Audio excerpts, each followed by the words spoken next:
music review, and today I'm going to review Howlin' Wind, released in 1976 by Graham Parker and The Rumour.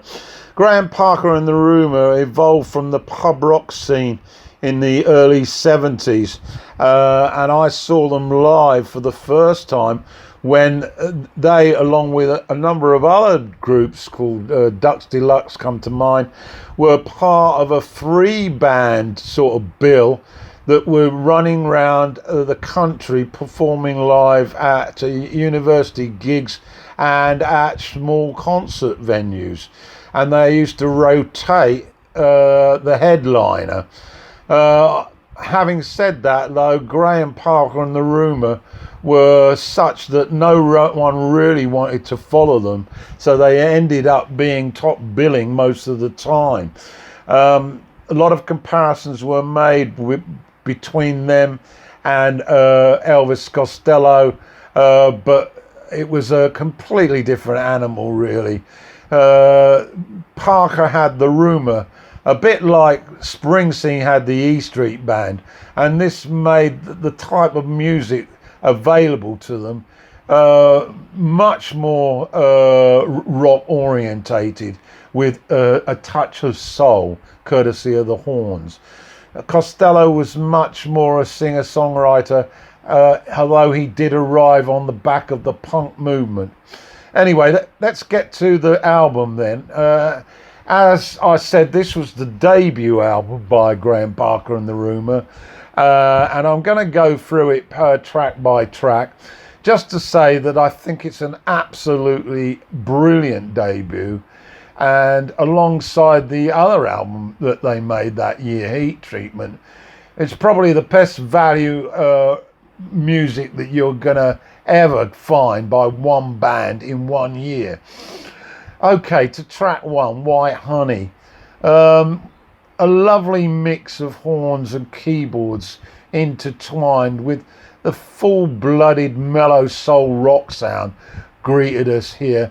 And Brinsley Swartz on lead guitar, extremely tasty, supporting Parker's punchy vocals. To track two though, Nothing Gonna Pull Us Apart, which was a lovely soulful ballad with echoes of the late 50s, with the added production, of course. A personal favourite, that.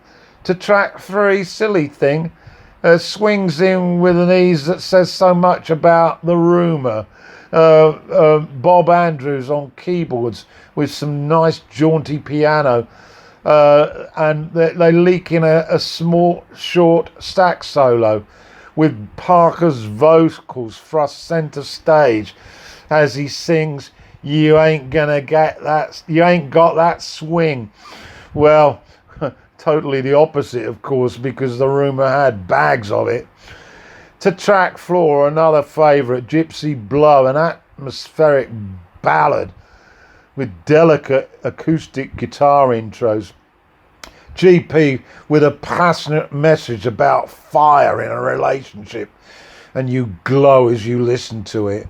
On to track five, the first of a more country styled track called Between You and Me. It's very gentle and jaunty, and it's a real country rocker, as is Back to School Boys, which is very 50s, slightly quicker pace, very twangy, and I thought very southern USA. So to track seven, which is Soul Shoes. This is when Parker and The Rumour started to show how affected they were by the Rolling Stones. It could have come straight off Sticky Fingers, and there's some really nice slide guitar on the track as well. Lady Doctor's up next, and it's a sleazy sort of horn-filled track telling an amusing tale. There's a great sax solo and a very full horn sound throughout. It's a highlight, of course, the horns throughout this album. Track 9 then, You've Got to Be Kidding. It's a bit of a filler, really, although there isn't much of that on this album. It's easy on the ear. The keyboards and guitars mesh together lovely, and it drives this slow rock shuffle. Track 10 is the title track, and it starts with a great reggae hook, and it has that catchy rhythm guitar riff. GP's vocal fingerprints are stamped all over this, as with every track, and his anger is stamped all over this title track. There's some delightful piano extracts that also add to the melodic sound.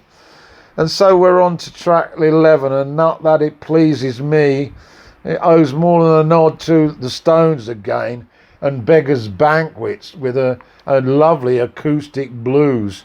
And Brinsley Schwartz opens up his chest with a ripping solo.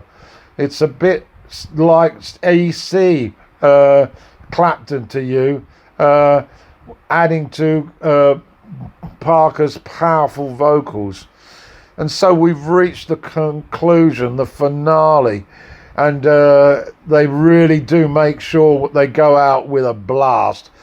Don't Ask Me No Questions is a rasping, tight, velocity-ridden reggae blitz with spiraling guitar from Schwartz and Parker remonstrating to the powers above.